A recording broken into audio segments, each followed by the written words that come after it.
പിണ്ടിമന പഞ്ചായത്തിലെ വെറ്റിലപ്പാറ രാജീവ് ഗാന്ധി ദശലക്ഷം നഗറിൽ യുവതി വെട്ടേറ്റു മരിച്ചു. ചിറമേൽ സിമി ബിജുവാണ് മരണമടഞ്ഞത്. ഭർത്താവ് ബിജു ബോബനെ പോലീസ് കസ്റ്റഡിയിൽ എടുത്തിട്ടുണ്ട്. പിണ്ടിമന പഞ്ചായത്തിലെ വെറ്റിലപ്പാറ രാജീവ് ഗാന്ധി ദശലക്ഷം നഗറിൽ ചിറമേൽ സിമി ബിജുവാണ് വെട്ടേറ്റ് മരിച്ചത്. ഭർത്താവ് ബിജു ബോബനെ പോലീസ് കസ്റ്റഡിയിലെടുത്തു. ഇന്നലെ രാത്രി 8ഓടെയാണ് സംഭവം. വഴക്കിനിടെ വെട്ടേൽക്കുകയായിരുന്നുവെന്ന് പോലീസ് പറഞ്ഞു. കഴുത്തിൽ 2 വെട്ടേറ്റിട്ടുണ്ട്. അയൽവാസികൾ ആശുപത്രിയിലേക്ക് കൊണ്ടുപോകും വഴി സിമി മരിച്ചു. മൃതദേഹം ധർമ്മഗിരി ആശുപത്രി മോർച്ചറിയിലാണ്. കയ്യിൽ മുറിവേറ്റ ബിജു ഇതേ ആശുപത്രിയിൽ പോലീസ് നിരീക്ഷണത്തിൽ ചികിത്സയിലാണ്.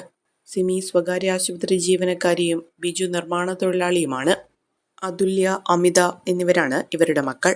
അഹല്യയിലെ വിദഗ്ധരായ ഡോക്ടർമാരുടെ ചികിത്സ കൊണ്ട് എനിക്ക് എന്റെ കാഴ്ചശക്തി പൂർണ്ണമായും തിരിച്ചു കിട്ടി. ഇപ്പൊ എനിക്ക് ഈസിയായി വായിക്കാം.